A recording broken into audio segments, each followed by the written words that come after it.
പുണ്യാളിനെയൊക്കെ കണ്ടിട്ട് നമ്മൾ ഇനി ഉച്ചക്കത്തുള്ള ഭക്ഷണമൊക്കെ ഒന്ന് കണ്ടുപിടിക്കണം കേട്ടോ. ഭയങ്കര ബുദ്ധിമുട്ടുണ്ട്. ഗൂഗിളിലൊക്കെ സെർച്ച് ചെയ്ത് ചെല്ലണ സ്ഥലങ്ങളൊക്കെ മിക്കതും പൂട്ടിയിട്ടൊക്കെയായിരുന്നു.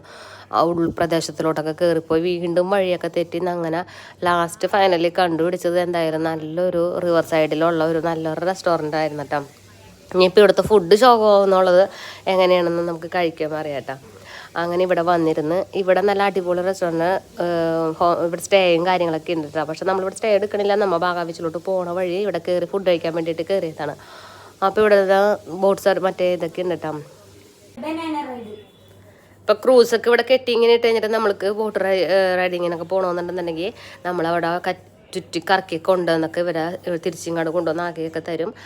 അങ്ങനെ നമ്മൾ ഫുഡൊക്കെ ഓർഡർ ചെയ്യാൻ വേണ്ടിയിട്ടൊക്കെ ഫുഡൊക്കെ ഓർഡർ ചെയ്ത് കഴിഞ്ഞിട്ട് നമ്മൾ അവിടെയൊക്കെ പോയി നിന്ന് കുറച്ച് ഫോട്ടോസും കാര്യങ്ങളൊക്കെ എടുത്ത് കഴിഞ്ഞിട്ട് ഫുഡ് കഴിക്കാൻ വേണ്ടി വന്നു. അപ്പോൾ മെനു ലിസ്റ്റ് കണ്ടു കഴിഞ്ഞപ്പോൾ ഞാൻ ഫ്രൈഡ് റൈസാണ് ഓർഡർ ചെയ്തത്. എന്താ വെച്ചാൽ ഇതൊക്കെ സീ സൈഡിലുള്ള റെസ്റ്റോറൻറ്റ് കാര്യങ്ങളൊക്കെ അല്ലേ. അപ്പോൾ അവിടുത്തെ ഫ്രൈഡ് റൈസ് അടിപൊളിയായിരിക്കുമെന്ന് എനിക്ക് തോന്നി. ഞാൻ ഓർഡർ ചെയ്തിട്ടാ. ഈ മണ്ടന്മാർ പോയിക്കൊണ്ട് ബിരിയാണിയും ഓർഡർ ചെയ്ത്. ബിരിയാണി കാണാനൊക്കെ ലുക്ക് വൈസ് ഓക്കെ ആണെന്നുണ്ടെന്നുണ്ടെങ്കിലും വായിൽ വെക്കാൻ കൊള്ളൂലായിരുന്നു കേട്ടോ. ഓരോ എസൻസിൻ്റെ ഒക്കെ ഫ്ലേവറും കാര്യങ്ങളൊക്കെ.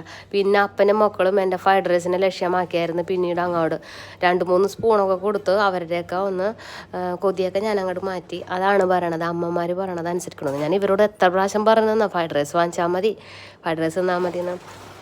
അപ്പം കേൾക്കാണ്ട് വലിയ ആൾക്കാരായിട്ട് ബിരിയാണിയൊക്കെ ഓർഡർ ചെയ്തതാണ്. വന്നു കഴിഞ്ഞപ്പോഴാണ് കട്ട ശോകം ബിരിയാണി. ലാസ്റ്റ് എൻ്റെ ഫ്രൈഡ് റൈസിൻ്റെ ഓരോ സ്പൂൺ വെച്ച് എല്ലാവർക്കും കൊടുത്ത് അവരുടെയൊക്കെ വായ നന്നാക്കിയിട്ടാണ് ഞാൻ അവിടെ നിന്ന് പോകുന്നത്.